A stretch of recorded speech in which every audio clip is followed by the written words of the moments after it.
tumulo yung luha ko. The first time ko kasi yung nangyari na medyo malakas talaga. Kaya tumulo talaga ang luha ko.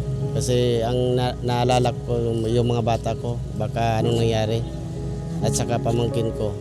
So, sawa ng Diyos, okay naman. Pero bumagsak yung bahay ng kapatid ko isa. Walang tubig, walang kuryente. Burn out man. Umuwi ako kanina sa bahay, walang kuryente, walang tubig. Lahat naapektuhan. Wala kaming mainom. Kanang rescuer!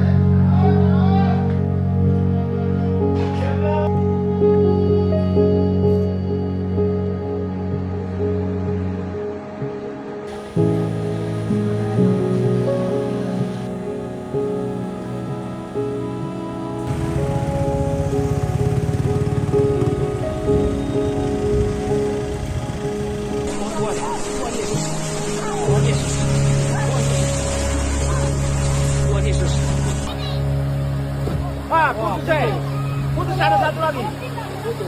Kebilang Pak. Kamu balik.